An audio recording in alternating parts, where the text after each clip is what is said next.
Welcome in, guys. Farzy Vasugian here with you for another episode of the Chiefs Zone podcast. Yes, it is another Chiefs Zone Wednesday. Excited for this episode of the Chiefs Zone podcast. Not a very long podcast. In fact, in terms of Chiefs news that's out there, kind of a short list of Chiefs news, but that's okay. We still have some things to get into on this podcast. We'll obviously get into the Hollywood Brown injury update, some of the other injuries that have taken place. Jawan Taylor left early today with a shoulder injury. Is not too serious from what the insiders and journalists are reporting, but nonetheless, that did happen today. The Chiefs do have another name, a notable name on the roster bubble, that is, that suffered an injury, and could that impact their possibility of making the 53-man roster? And talking about the 53-man roster, players trying to crack that the right 53. Remember that with Scott Pioli years ago? Yeah, there are some players that are going to be trying to fight this week to get a roster spot. So we're going to be talking about that as well.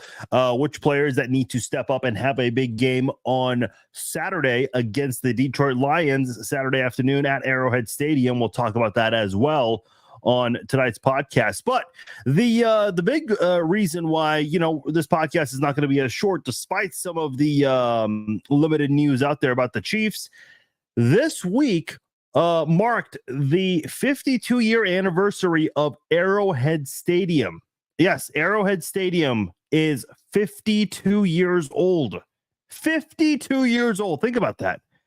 That's awesome. 52 years of greatness at Arrowhead Stadium. We're going to talk about that. Also, the Chiefs franchise today celebrating its 65th birthday today. Yeah, if your favorite football team has existed for 65 years, it was exactly 65 years ago today. They were established. They officially became a football team, a football organization.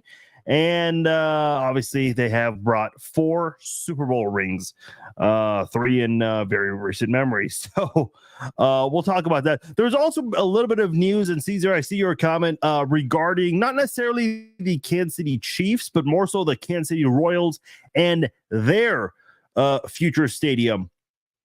We'll talk about whether that's going to impact the Chiefs or not, and what that really means in the long run. So here we go. Yeah, let's get right into it. Let's first get into the Hollywood Brown news, because it's not good, but it's also not terrible either. So the news came out, and I think Jordan Schultz reported this, though he wasn't the first, that this is kind of merely speculated, but we later learned that this is a very similar injury that Tyreek Hill suffered in the 2019 season. If you guys recall, in 2019, week 1, coincidentally in Jacksonville, Tyreek Hill suffered the exact same injury, an SC joint injury, and he missed the following 5 games. So he did not return until I believe it was week 6 against the Houston Texans. And he played really well in that game, scoring 2 touchdowns in his return against the Texans. And unfortunately, the Chiefs blew a 14-point lead in that one. But hey, that's okay, because a couple of months later, the Texans blew a 24-0 lead. But that's a topic for another time.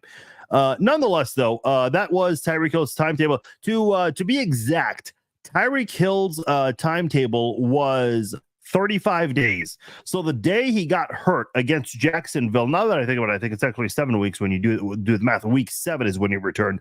But the Chiefs, they were without Tyreek Hill for 35 days. So if you want to go to the date when the injury happened for Hollywood Brown, that happened on August the 10th, okay? 35 days after that is September the 14th. That is exactly 1 day before the Chiefs play the Cincinnati Bengals on September the 15th. So there's a 36-day gap between August 10th, the day the Hollywood Brown injury occurred, and September 15th, when the Chiefs play the Bengals. Now, 10 days before the Chiefs and Bengals game in week 2, we have the Chiefs and Ravens game to kick off the NFL season on September the 5th. So at the moment right now, Hollywood Brown's status, according to a lot of reports out there, is uncertain. That's the word that's been used. If I'm being completely honest here, and you guys know me, I don't sugarcoat anything. If I'm being completely honest here, I don't think Hollywood's playing that game. I've seen a couple of people also interact with me on social media on this, saying that because the 35-day comparison to Tyreek Hill, and I just want to be very clear about this, that's just for reference. Just because Tyreek Hill recovered in 35 days and was able to get back on the field does not mean Hollywood Brown will have the exact same recovery time frame. Everyone recovers differently. Everyone reacts to injuries differently. But in terms of the whole timetable for Hollywood Brown, it is the same week as the week 2 Bengals game. Is it possible the Chiefs hold him out in that Cincinnati game? Perhaps. It sucks that he's not playing in that September 5th game against Baltimore, his former team, because I think there's still some I don't want to say bad blood, but I think some Ravens fans are letting Chiefs fans know, hey, this is not a really big pickup for you guys because he did not do very well in his few years with the 3 years with the Ravens. I still remember the 2022 NFL draft. I think the one that was in Vegas a year before the Chiefs draft in Kansas City. But man, I remember when Hollywood Brown moved to the Cardinals. He was traded, and I was like, man, I wish we got that guy. I ended up coming to Kansas City eventually. And hopefully he can be part of a Super Bowl run because he's yet to get a Super Bowl. He just hasn't been in a situation where he's had good quarterback play. I know this past year was a good season for the Baltimore Ravens and Lamar Jackson until they ran into Kansas City because they were destroying everybody else. I mean, that game, I think on Christmas or Thanksgiving, whichever night it was, where the Ravens just absolutely demolished the 49ers, and people thought that would be the Super Bowl preview. Boy, I mean, everyone thought the Ravens were going to coast on their way to a Super Bowl win, and that Lamar Jackson was finally clicking. This was his year, his best year of all time. But no, not the case, unfortunately. So, but anyway, I digress. The point I'm trying to make here is with Hollywood Brown, it doesn't sound like he's going to be available for that September 5th game, which is very unfortunate because I asked you guys recently, I said, who do you guys think will be the first Chiefs player to score a touchdown this season? And my guess was Hollywood Brown. Unfortunately, not going to be the case. Yeah, I don't write him off completely, but I am I'm putting it, 75% chance that he does not play. Very doubtful. Now, again, I'm not a doctor, so take whatever I say with a grain of salt, whatever it's worth to you. But given that time frame right there, it would just seem like a miracle if he was available for that game against the Baltimore. I hope he can play that game, and I hope he's fully recovered. I don't want it to be rushed. Yeah, I see a couple of you guys missing this. Ryan, you're talking about this in the chat here. There's no reason to rush it back and risk a re-injury of any kind because, man, I'm telling you right now, this is a player you need this year. 100% you need Hollywood Brown on your team. The reason you went and got Hollywood Brown and Xavier Worthy, not just because you needed a big improvement with your wide receiver room, which we don't need to go into because we've gone over that nauseum over the last several months, including during the season last year. But the Chiefs have been missing that deep threat, speedy receiver. We haven't had that for a couple of years now. Now, it hasn't hurt the Chiefs too much in the long run. A couple of years ago, with the first year without Tyreek Hill, not a big deal. The Chiefs were able to still move the football. In fact, Patrick Mahomes went on to win MVP. No passer was better than Mahomes in 2022. And then last year, obviously a much different story, but the Chiefs found a way at the end of the day to still get through and win the Super Bowl. Maybe not the most ideal way to win, but still found a way to win at the end of the day. You need both Hollywood Brown and Xavier Worthy joining Rashee Rice. I mean, that is a three-headed monster. And by the way, I was going to bring this up, but I never did. When you look at training camp, with the Chiefs and members of the media who are there, when they film the players who are walking down the field, you always see Brown, Rice, and Worthy, all three of them walking together. Every single time it felt like. down the ramp and to the practice fields. And it just was weird when they would show only Worthy and Rice walking together. Man, I mean, that just like hurt. That was like a punch in the gut just having to say that. Hollywood not being there, because he is a very important part. That's your veteran presence for that starting wide receiver group. Justin Watson, a veteran on the team, but more of a depth player than a starter on this team. So we've got to we got to see what happens here. It's unfortunate because a guy like Hollywood Brown, very good football player. He just needs an opportunity with a good system, and this is by far the best system he's been a part of, the best quarterback he's had. But he is going to come back. Week 2, probably the earliest. That one I would say is a 50-50. But week 3, week 4, very likely he's already playing by one of those 2 weeks. So we'll have to wait as we get closer and closer to the regular season to see how Hollywood's progress is moving along. The great news about this, he does not need surgery. I forgot to mention that. That is a very important part about Hollywood Brown's injury here, is that he does not need to have surgery. That was actually the same situation with Tyreek Hill. He did not need surgery. And I think, like in a lot of cases here, when you can avoid surgery for such an injury, it does allow you to speed up the recovery process a little more, especially with an injury like this. So it's good to hear that that he did not need that, and hopefully the Chiefs will be able to get him back as early as possible. We did end the last podcast Saturday night, and obviously, we did not know a whole lot at the time, but we did speculate together on the podcast that night. What are the Chiefs going to do? Are they going to go reach out to Juju Smith-Schuster, who was recently let go? Yeah, it's kind of weird that he couldn't make the Patriots 53-man roster. And obviously, given the breaking news today that the Patriots went ahead and traded Matthew Judon to the Atlanta Falcons, I mean, that's a team that's not looking to contend at all. Not saying they're tanking or anything, but they just don't have that realistic expectation of contending this year. So the fact that Juju couldn't even make that team, maybe that's a concern to some people. Maybe a change of scenery or coming back to the team where he was able to have a little bit of success with, albeit in a short amount of time, maybe that would work. But here's my thing.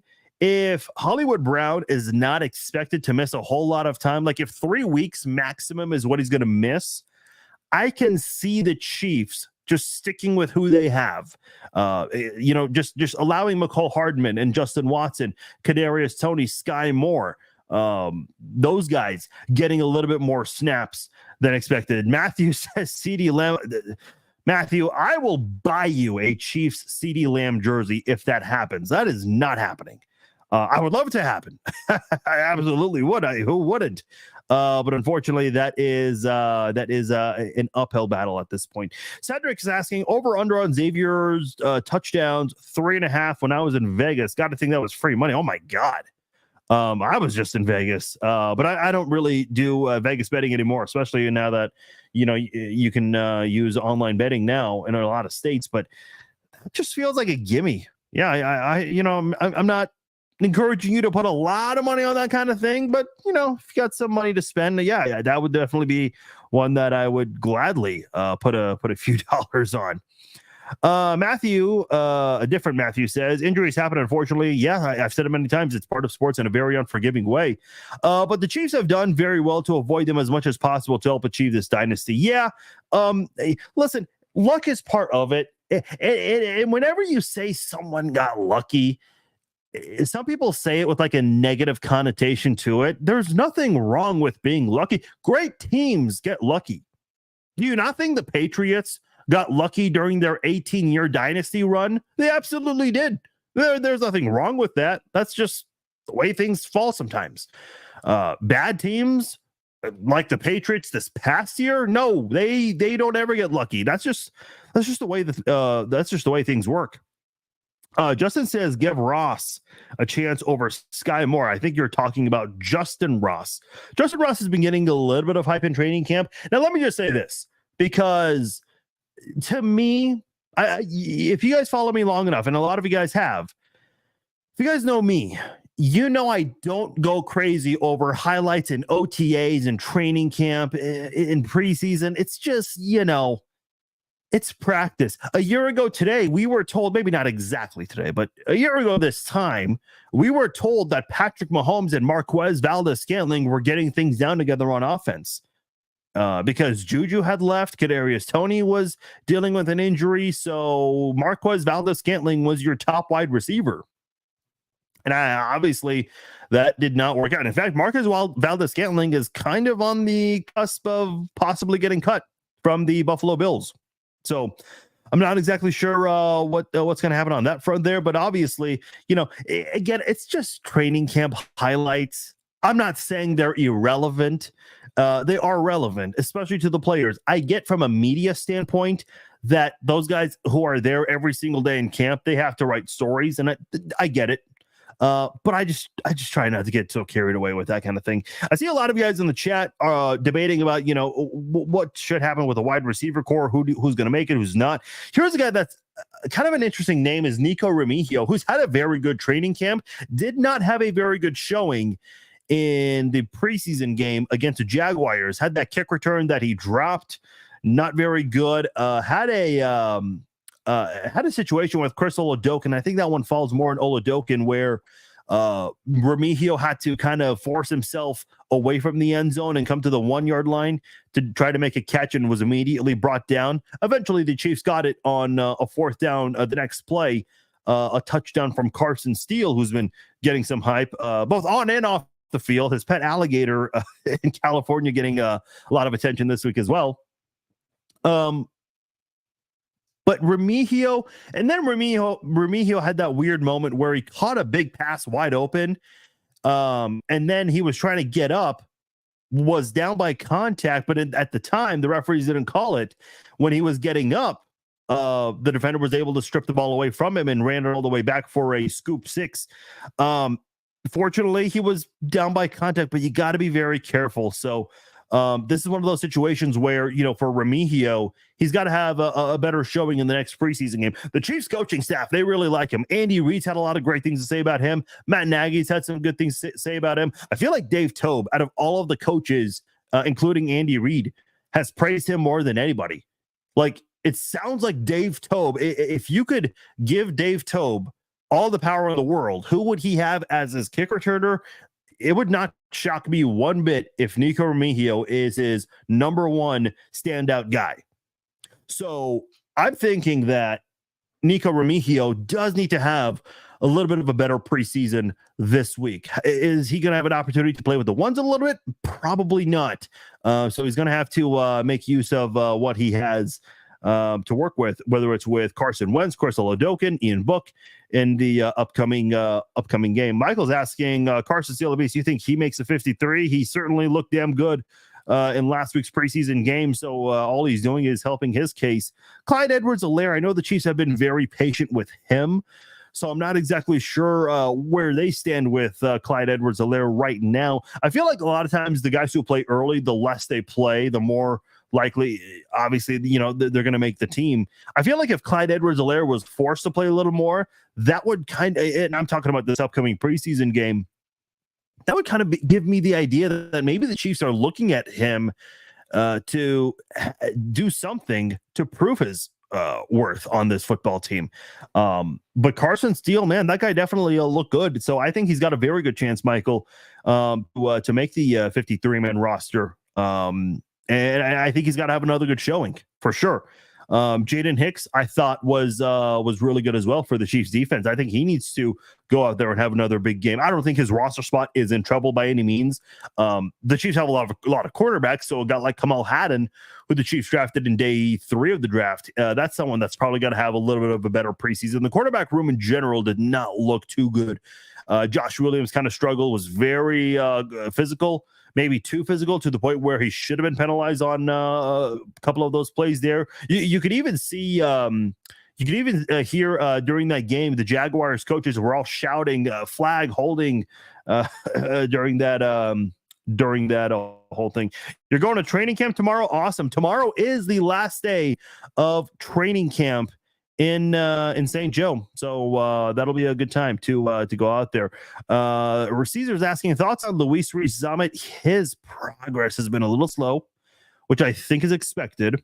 But for a guy that's we know about his explosive speed, certainly has certainly a guy that needs to have a better preseason game.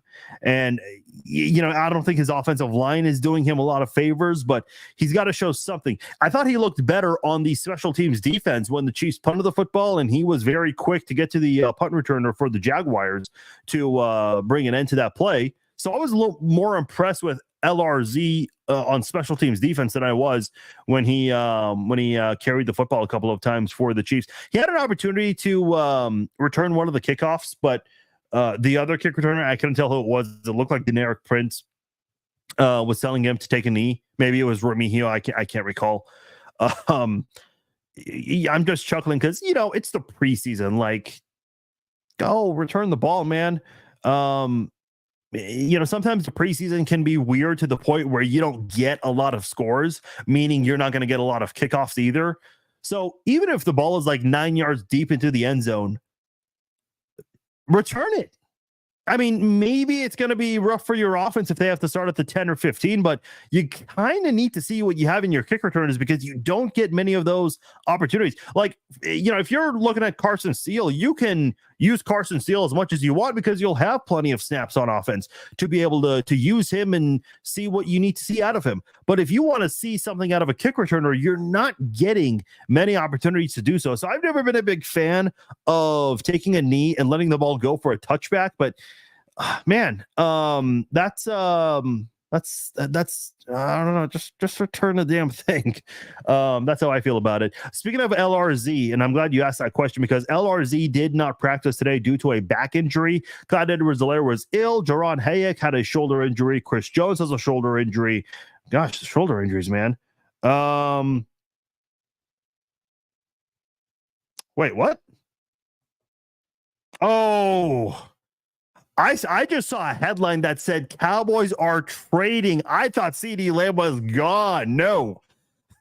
This is interesting. So we have a very rare in-division trade. The Cowboys are trading for Giants defensive lineman Jordan Phillips. Okay. Last year, if you guys recall, the Chiefs got Neil Farrell from the Raiders. So one of those rare individual trades. I thought it was a CeeDee Lamb trade. I thought we were about to get some CeeDee Lamb breaking news, and we were just talking about him. Oh yeah, enjoy Madden, Michael. It is a lot of dude. I'm telling you right now, the Chiefs are fun to use in Madden. I'm gonna get into that a little later. I'm glad you brought that up. Yeah, Scott, we went over the injury for Hollywood. I'm not too concerned. What I will say is he's not expected to miss too much time. So I think the Chiefs will definitely need some guys to step up in the next couple of weeks for sure. But I don't see them going out there getting a wide receiver that's out there in free agency unless there's an injury bug that goes around, which hopefully not. You do not want that ever. Let's see. Yeah, Wanya Morris has a knee injury. Makati Mitter has a knee injury. Brian Cook did not practice for non-injury related reasons. Jawan Taylor, the right tackle for the Chiefs, he left practice early today due to a shoulder injury. But the Chiefs, or maybe not the Chiefs, but Adam Schefter of ESPN and some of the reporters who are at training camp, they have reported that this is not a very serious injury, and he is expected to be able to come back in the near future. How do we feel about Kingsley Suamataia? Jimmy's asking. I actually liked how Kingsley looked. Now, it was a very small sample size. The Chiefs starting offense only played 6 snaps. So in the 6 snaps where we saw Kingsley, he wasn't really tested a whole lot. I think there was maybe just one play where Kingsley was really challenged. If you had to grade players, which I think is kind of silly, especially for someone who only played 6 snaps, you could not really give a grade for that because he didn't really have an opportunity to showcase himself. I'm curious to see what the Chiefs do in Saturday's preseason game, if they're going to play the starters more. The Chiefs only played 1 drive. Andy Reid did say a quarter, but he says that every preseason or every training camp rather in press conferences, and the Chiefs starters only end up playing 1 drive, which I'm completely okay with. Are they going to play one drive or two drives? Obviously, like, in my heart, I'd love to see them play two drives because, of course, I'd love to see Mahomes, Kelsey, Worthy, and all those guys. But, man, after that Hollywood injury, especially on the first snap of the game, which just sucks, and the timing of that is terrible. Yeah, keep it to one drive. I don't care if Mahomes throws an interception on the first play of the game. I don't need a second drive. Maybe Andy Reid would, but man, just avoid the injury risks. I don't need to see it. I just don't. Even in the 6 plays where we saw the Chiefs starting offense, I saw enough. Travis Kelce was able to go out there and get a catch. Isaiah Pacheco had a couple of good plays. Hollywood, despite the injury, did make a very tough catch in the moment there. That's strike 2 on me, by the way. I forgot to silence my phone before I started. Not my first time, but the Chiefs were able to go out there and get a couple of plays. Rashee Rice, kind of a tough catch there. Mahomes needs to do him some favors too, not throw the ball so low next time as well. So hopefully the Chiefs can be better about that in the next game. Depends on how long they play. Let's take a time out from all of this training camp talk here and give a shout out to our sponsor, SeatGeek. SeatGeek is the place where I go to for all of my sports ticketing needs. Got to see a couple of years ago the Jayhawks downtown in the Big 12 championship game. Went to a couple of Chiefs games last year, the week 1 opener against the Lions, and on the road to see them play the Raiders in Las Vegas. Went to a couple of Royals games this summer as well. Got to go to WWE Raw here in Kansas City. That was my first WWE event in 15 years. All of that because of SeatGeek. SeatGeek is the place where I go to for all of my sports ticketing needs. Keeps you honest. They show a green dot next to the ticket prices that are worth buying, means you're paying a good price for them. If you see a red dot, that means you're paying too much there. So do not buy those tickets from resellers. That's what I like about SeatGeek. Keeps you honest, lets you know if you're getting the best bang for your buck. And if you guys want to save $20 and you're a new SeatGeek customer, you can use my promo code FARZINE. All you have to do, if you're a new customer, pick your tickets at checkout, enter the promo code FARZINE, and you will save $20 off your first purchase from SeatGeek. Go to SeatGeek.com, select your tickets, and new customers at checkout can use the promo code FARZINE for $20 off their first purchase from SeatGeek. Christopher says in the comments, Mahomes is not candy glass. He would be fine doing 2 drives, in my opinion. Listen, I don't disagree. I've always said, Mahomes is one of the bigger quarterbacks in the NFL. The dude is tough. He had 1 freak accident injury on a QB sneak, and he was already dealing with injuries that week. So, I agree, but you just don't want to risk it. And here's the weird part, too. It's like, you never know when you're going to get hurt. That first play of the game that happened to Hollywood Brown, that injury, that could have easily happened on the September 5th game. Look at Aaron Rodgers. He played in last year's preseason just fine. And then on the 4th snap of last year's Monday Night Football game, boom, season over. Just like that. I've said this many times. Injuries are part of sports in a very unforgiving way, and they come out like the worst times sometimes. I don't think there's ever a good time for an injury either. Like if it happens in the preseason or early in the year, you kind of wonder, is this person's season over?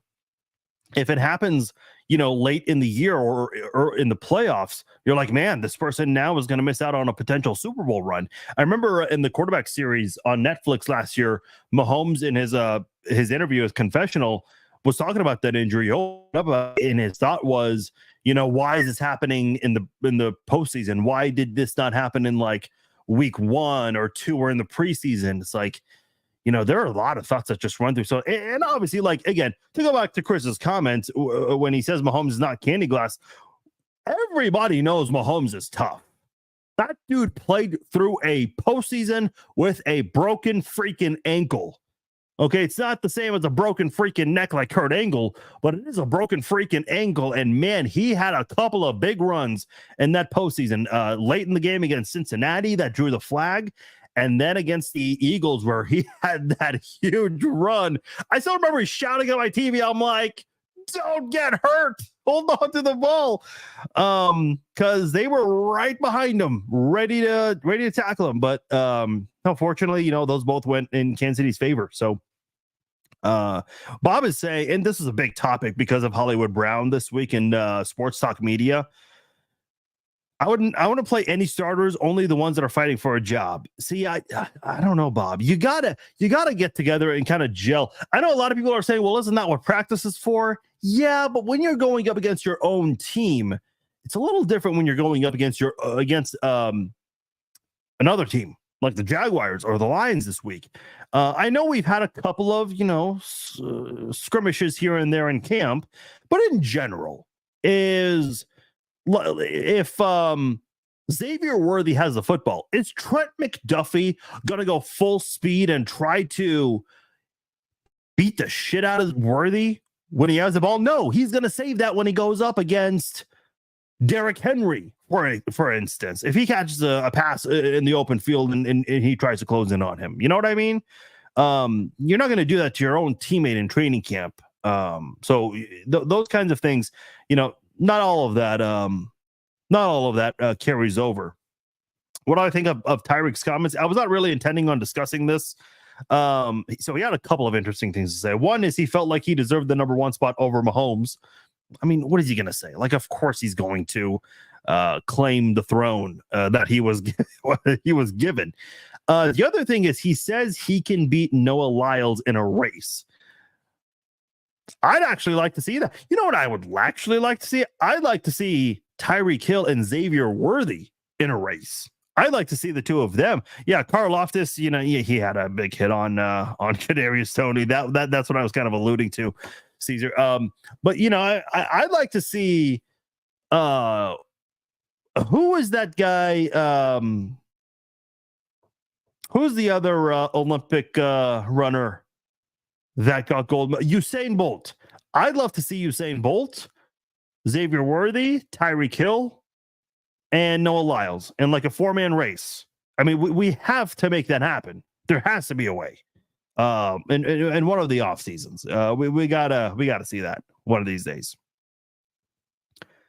All right, I got a question for you guys. All of you guys watching, I need every single person to participate and answer this question. Arrowhead Stadium is 52 years old this week, and today, August the 14th, the Chiefs are celebrating their 65th birthday. Yes, your Kansas City Chiefs, 65 years old. I have a question for you guys, and I only want you to pick one. I don't want you picking multiple Super Bowl wins. And by the way, think about this one. Don't just answer right away. Think about it, because some people might say a Super Bowl win. Some people might talk about an offseason move. Some people might refer to a non-Super Bowl game, maybe another postseason game or maybe a regular season game. In the 65 years the Chiefs have existed, what is the best moment in Chiefs history? What is the best moment in the 65 years of the Kansas City Chiefs existence? I would love to hear what you guys have to say. What is the one greatest moment as a fan? Now, there are no wrong answers here. This is all, subjective. So you guys get to decide for yourselves the best moment in Chiefs history. There are a lot. There have been a lot of moments in the offseason where the Chiefs, getting Joe Montana, getting Andy Reid, drafting Patrick Mahomes. Maybe in the moment we did not feel very strongly, like no one obviously could see that coming with Patrick Mahomes. But maybe you still felt very strongly about it at the time. There have been some great regular season moments as well. Of course, the Dante Hall reverse touchdown. That is huge. I know the Chiefs were bad that season, but the Tyler Thigpen touchdown catch, that's still like, I still remember that moment. Like, that was a crazy moment for sure. And of course, in the last few years, the Chiefs have had a lot of great moments in the postseason, especially recently, coming back down 24-0 against the Texans. That was crazy. Maybe that first home win in 25 years in the postseason. Maybe that's the best moment in your opinion in Chiefs history. Obviously, the Chiefs have 3 Super Bowl wins in recent memory, so maybe one of those for sure. William says 65 toss power trap. Yeah, that is actually huge as well. And the production company is for the Chiefs named after 65 TPT. So yeah, that's certainly a good answer. Luke says trading up to get Patrick Mahomes.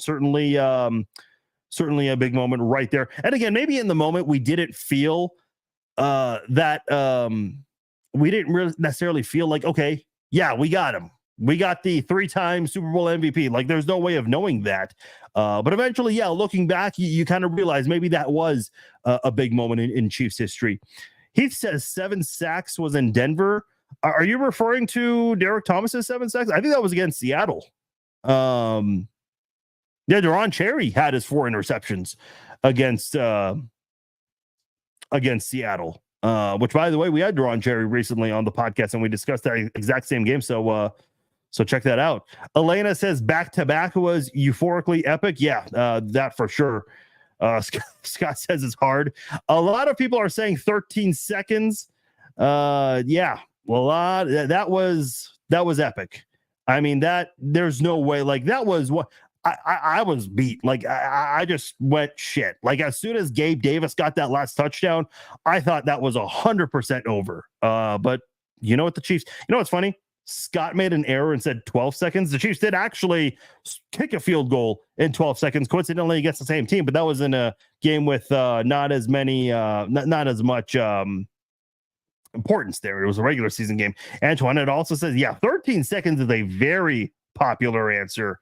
Bob says 9 against Seattle. Okay, I think 9 sacks. Yeah, I don't know about 9 sacks, but nonetheless, unless you're talking about a completely different game. Oh, you know what's another good regular season moment was the Chiefs scoring 8 touchdowns and rushing touchdowns in one game. That's the NFL record for most rushing touchdowns in a game. Priest Holmes did it 4 times, then he got hurt, and then Derek Blaylock came in and did it 4 more times, and that was against the number 1 rushing defense in the NFL, in the Atlanta Falcons. So that was certainly big.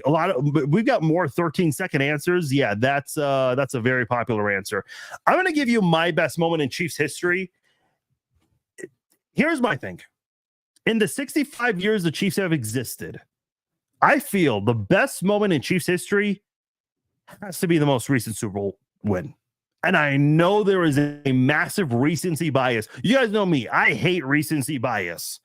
That is something I'm not a fan of, because it's so easy to bite that bait and just give that recent answer. But I cannot go without that game. If you're going to tell me the best moment in Chiefs history, I have to go with Super Bowl 58.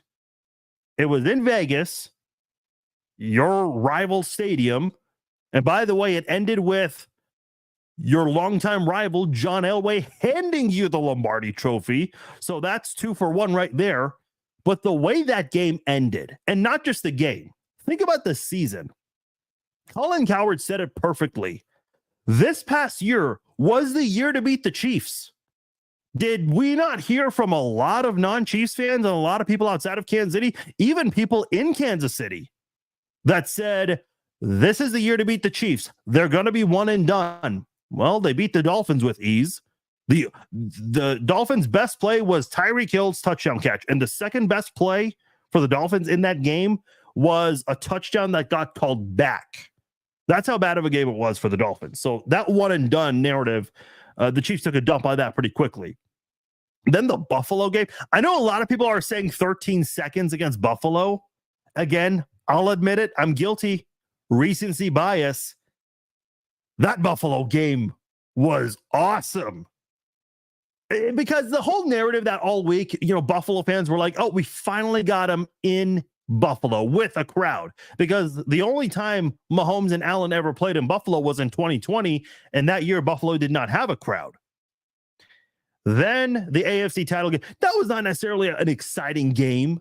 It was a very ugly game for both teams, but no one ever talked about it being ugly for the Chiefs because it was an AFC championship win. But man, that moment when L'Jarius Sneed punched the ball from Zay Flowers' hand after Zay Flowers taunted the Chiefs, that was awesome.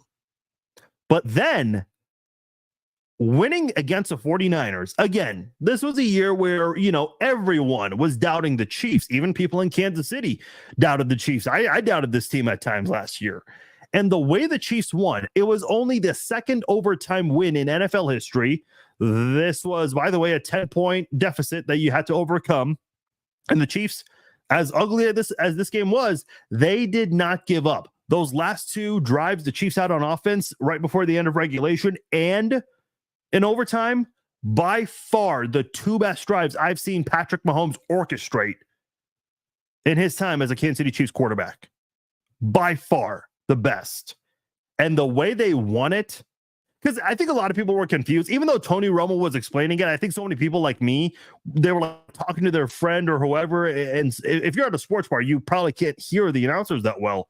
But even though he explained it, no one was paying attention. Nobody knew what was going on with the overtime clock and how the rules worked. Obviously, Andy Reid knows how the rules work. Kyle Shanahan does not. We've already established that. But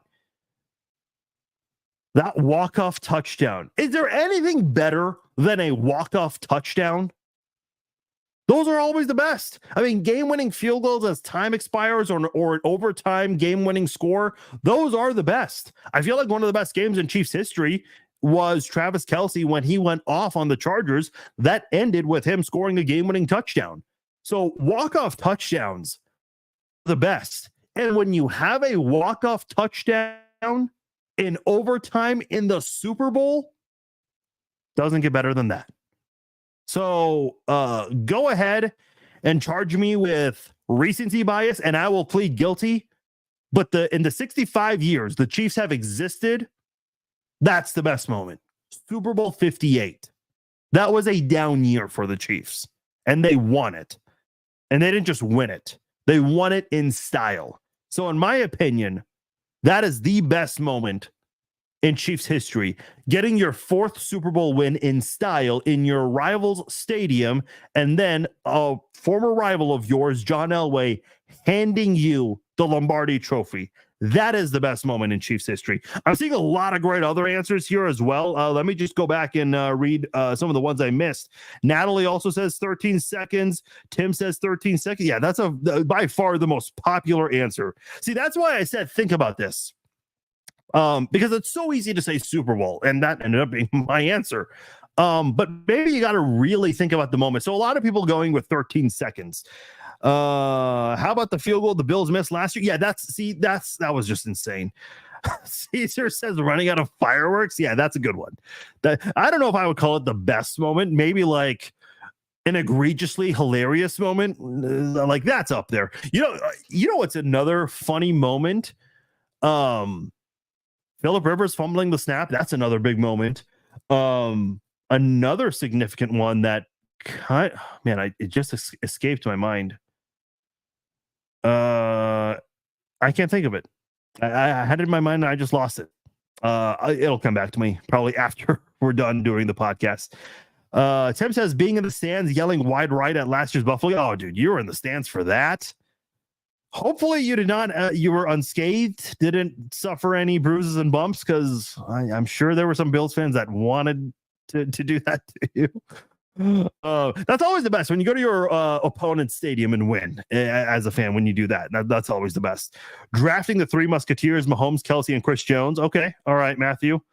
A different Matthew says Super Bowl 54. Waited my whole life in Raider territory for it. Yeah, I think Super Bowl 54 is probably another popular answer because that was the year.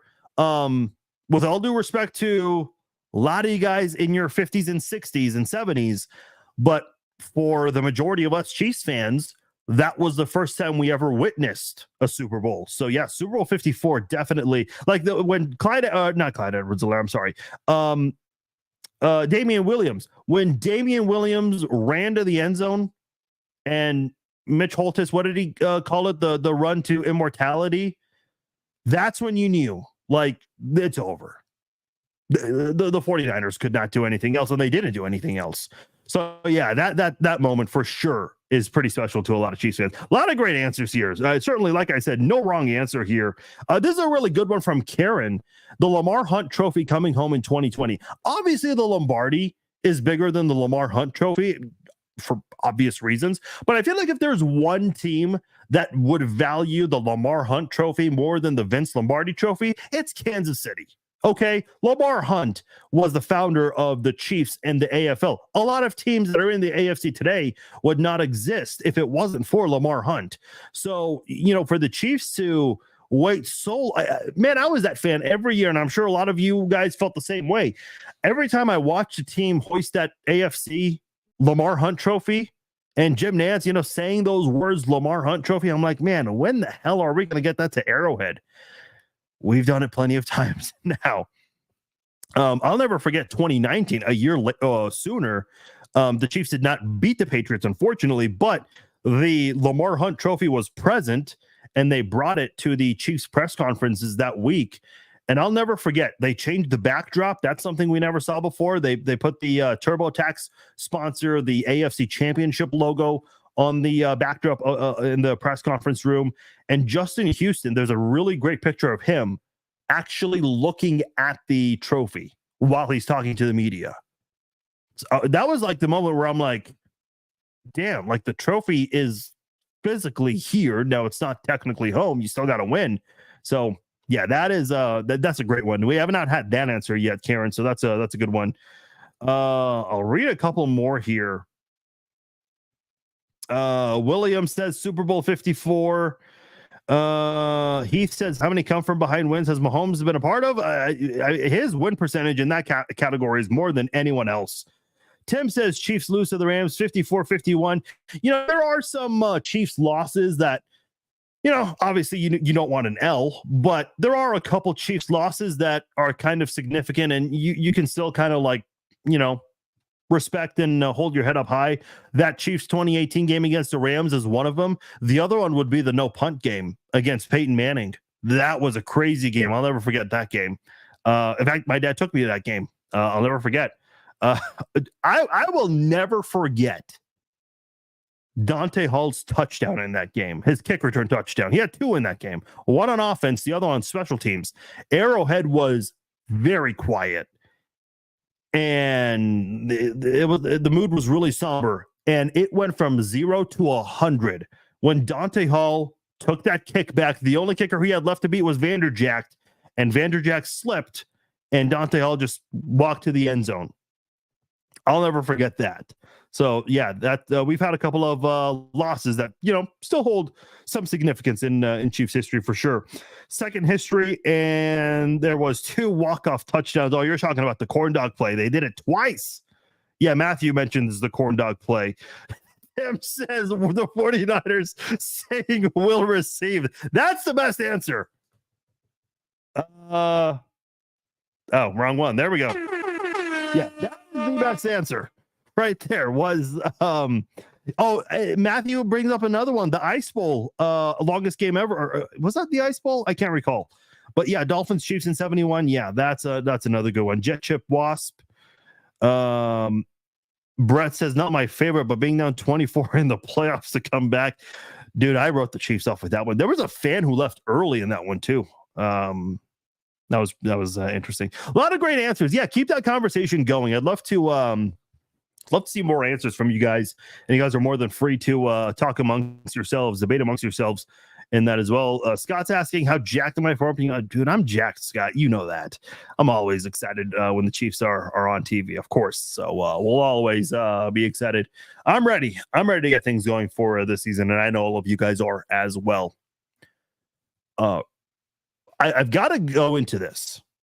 I've got to discuss this. I don't ever discuss Madden in great lengths on this podcast. I think the only time I've ever talked about Madden on this podcast ever would be like the cover, whoever's on the cover of the game.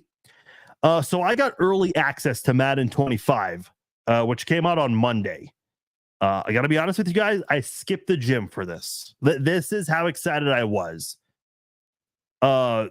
So if you guys have seen the Madden ratings already, McCole Hardman has a speed of 95. Hollywood Brown has a speed of, I think, 95 or 96.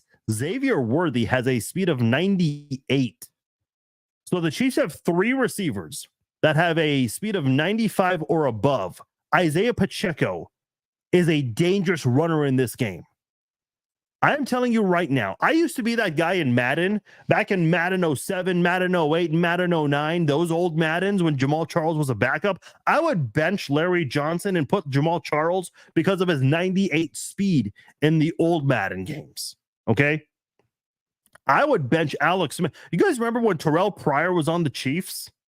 So Madden would always update the rosters. And I remember in 2015 or 14, one of those years. So they would update the roster up until the Super Bowl. So the Chiefs did sign Terrell Pryor to an offseason deal.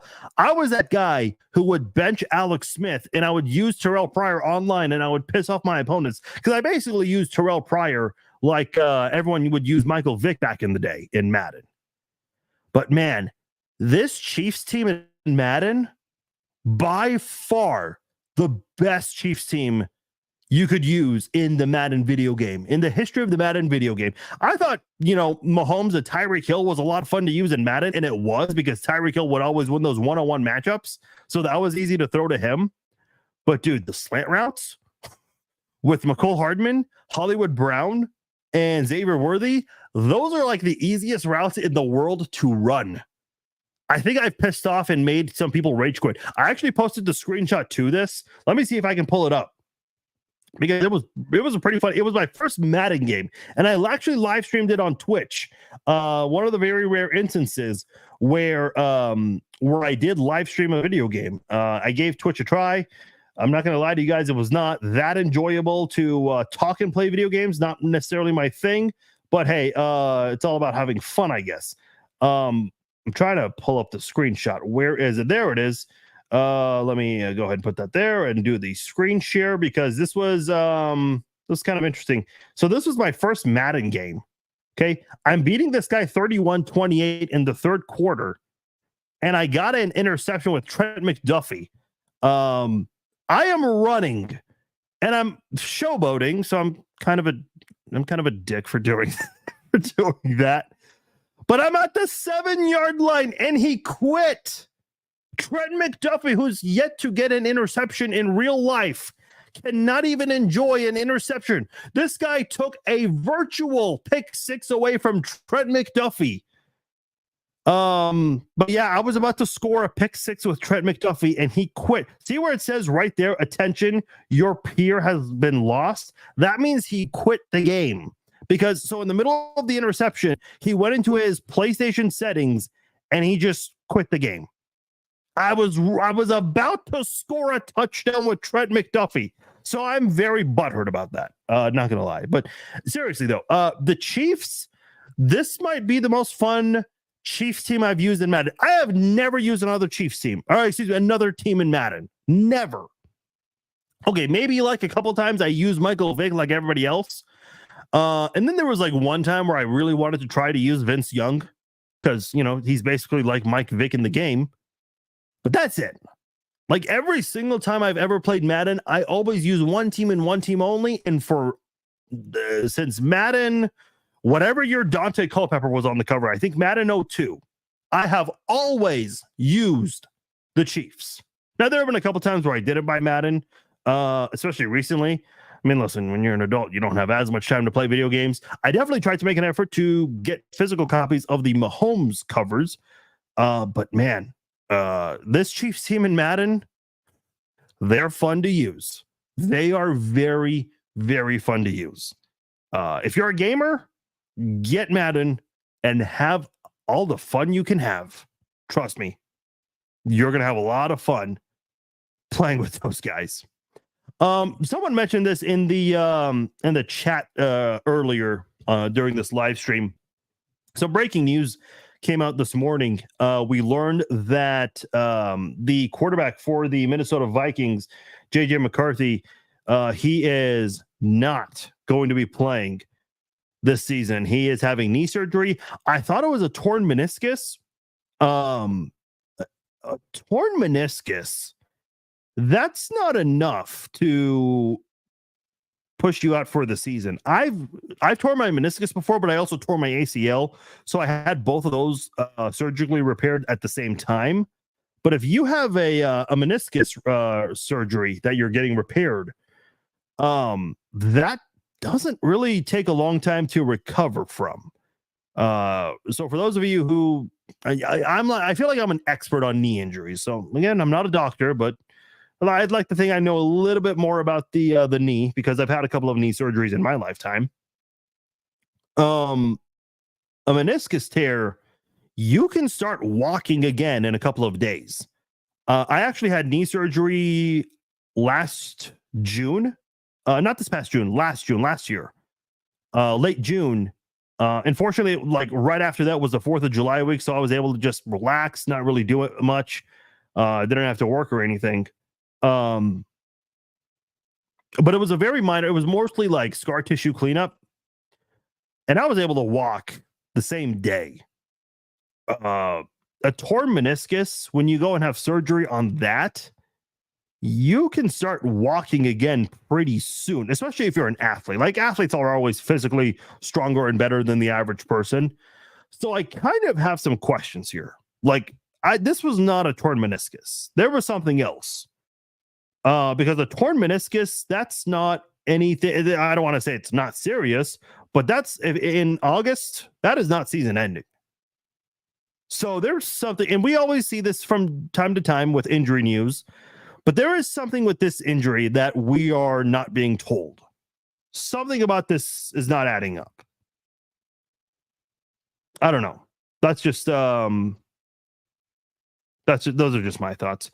Samuel's asking, do I play fantasy football? I was just having this conversation with someone. I think fantasy football is boring. Listen, I'm going to offend a lot of you guys. Fantasy football's boring. I don't get the point of it. You want to know, like, here was my one moment when I realized fantasy football was not for me. I had a game against someone, and I forgot to set my lineup because I just didn't care. And I lost by 1 point, and I did not have a defense set. And I had 2 defenses on my bench. I don't know why I had 2 defenses on my bench. I think one was coming off a bye. I don't know. But I had 2 defenses on my bench, and I lost by 1 point. And at that point, this was like in high school. I was like, okay, this is not for me. Like, I do not give a damn about fantasy football. I dated someone last year who was like super into football as much as I was. Dude, my God, she would text me every day about her fantasy football team and who she wished she could get, who she wished she did have and didn't have. And I'm like, I do not care. I just don't give a damn. She had nothing bad about her as a person, but I just did not care about the fantasy football team. Man, come on. Tim says I prefer Tecmo Bowl. Yeah, Tecmo Bowl. I've never played Tecmo Bowl. I need to play Tecmo Bowl. Just one. How can I access Tecmo Bowl? How can a millennial get access to Tecmo Bowl? I am all ears for you guys to educate me. Should I pick up McCarthy on fantasy football? Yeah. I'm not a fantasy guy, Caesar, but that is an obvious no. Obviously, you're just being a smartass, but yeah, that's not a good idea. I thought they said they discovered more damage during the surgery. Okay, maybe I missed that part of the information, but from the article I read on ESPN, that did not come. Oh, yeah, okay. Well, yeah, stay safe, Bob. Yeah, the storms are never anything to joke about. So yeah, what are you doing? Listen to me. I mean, I appreciate that. Remember years ago, Mahomes was studying his playbook during a tornado. That's how you know he's the GOAT. Studying through a tornado, a Midwest tornado. There might have been, I think there was something else on the docket that I wanted to discuss but didn't get into today. Oh, I got a question for you guys. So we got some giveaways coming up. We still have you guys can't see it. You know what? It's gonna get crazy if I move my seat around. See that right there? That you can see half of it. That's the painting right there. I have 3 of those left. Now, by the way, I don't know what's going on. Facebook is not showing the weekly engagement list, so we can't really do a Facebook giveaway. And that kind of bums me out because you guys have been asking for Facebook giveaways. Facebook has very, very, very strict rules for giveaways. So that's why I don't do a lot of Facebook giveaways. You guys are, I know what you guys are going to say. Will you do Instagram? That's owned by the same company that owns Facebook. Yes, you're right. For whatever reason, they have much more looser restrictions on Instagram than they do on Facebook. X is very lenient about that stuff. So that's why a lot of my giveaways have been on those two pages. I do have that. I also have a full-size Chiefs blanket. These are like the comfiest blankets in the world. I've got about 10 of them. Okay. There's an opportunity for that giveaway. I also have something really cool here. These are rare. One of them actually just came out. The other one is actually has been a little old, but kind of difficult to find. Are you guys familiar with Funko Pops? They have them for like Star Wars, Marvel, Walking Dead, all kinds of like cool comic book content and all of that stuff. They basically have the small bodies with the big heads. They're kind of like bobbleheads. I've got to be honest, I've actually never seen a Funko Pop out of the box. So I've actually never seen one. I've never actually held one before, but I have right here a Patrick Mahomes and a Travis Kelce Funko Pop. I have 3 of each. So we can, I'm a little blurry there. There we go. Yeah, gotta put them together. Yeah, gotta put them together. Okay. I got 3 of each right here. So these are pretty cheap, but I will say, if you do get them signed by the player, so this is obviously Travis Kelce, this one's Patrick Mahomes. If you can find a way to get him signed, you got a valuable Funko Pop on your hands here. I wish I collected these sooner. I actually have my own Mahomes and Kelce Funko Pop right there. You can see it right there. Yeah, those are mine. Those are mine. But I have 3 to give away. So you guys will have a chance at that during the season. Remember those Chiefs rolling coolers? I have not given out a rolling cooler out in a long time. Those are great for tailgates, picnics. I still have the tote bags, by the way. I don't have many, but we're not going to run out. I think we'll run out by after next year, after the upcoming Super Bowl. So we still have some of the tote bags left. We still have some of those. So, and obviously, we'll do a jersey of some kind as good things happen. So we'll do that. Have I ever played NFL Blitz? I want to say yes. You know what game I actually really liked? Blitz the League. It's like a rated R version of Madden. But I actually really, really liked it. A lot of people hated it. I liked it. I actually really liked Blitz the League. So I think I may have played NFL Blitz like once. I think I might have rented it from Blockbuster. Remember Blockbuster, the good old days? Yeah. But anyway, we got those giveaways right there. So we'll definitely do a lot. We're going to continue the giveaways. You guys have been very supportive of me, of all of the social media pages I have. Also the podcast. You guys have been super, super, super awesome. You guys are always doing a great job sharing my content, commenting, liking, all that stuff. That helps the algorithm, helps push out the podcast and all of the social media content we do. In fact, the Man Cave reel I have, there are hundreds of thousands of clicks on that, on all social media platforms combined.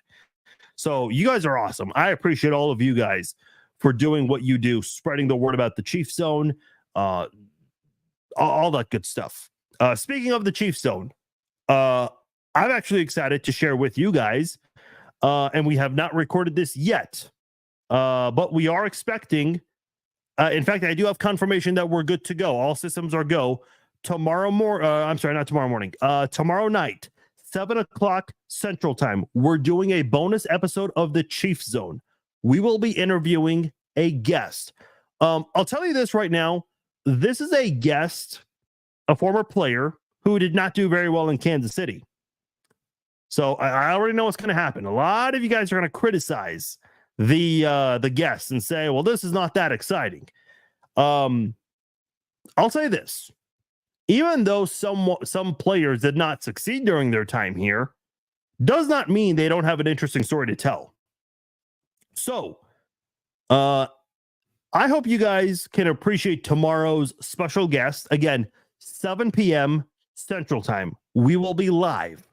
I've already actually had a chance to talk to this person on the phone. Really nice guy. Never had a chance to talk to this person privately. I've talked to this person a couple of times, like in press conferences and in the locker room and whatnot years ago. But I am very excited to do a one-on-one with this person. We've got a lot of things to actually break down. They're actually doing some really great things off the field today that I think you guys should be aware of. So we're definitely going to get into that and also talk about their time here in Kansas City. Not going to say who it is. You guys will find out tomorrow afternoon. I'll announce it, and it will be live tomorrow, 7 p.m. Central. Unless something comes up last second, we are scheduled to have this person on live tomorrow, 7 p.m. So definitely hoping that you guys will tune into that live on Facebook and on YouTube. All right, guys, that'll do it for this edition of the Chiefs Zone podcast. Appreciate all of you guys for downloading, listening on Apple and Spotify. For all of you who interacted on Facebook and YouTube, all the comments, had a lot of great conversations today. Much appreciated. Reminder, tomorrow, 7 p.m. Central, we're doing a bonus Chiefs Zone episode. We have a special guest lined up for you guys. 7 p.m. Friday, we will do the Red Friday live chat.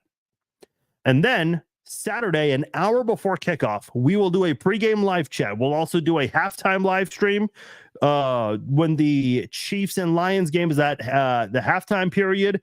And then after the game, we will do the Chiefs Zone podcast live. We will recap the game between the Chiefs and the Lions. What are we going to be discussing after the game? We got to wait and find out and see what happens in preseason game number 2. So a lot of Chiefs and live stream content coming your way in the next couple of days. It's going to be a very busy few days, so I'm looking forward to it. Appreciate you guys. I'm out of here. Have a good night.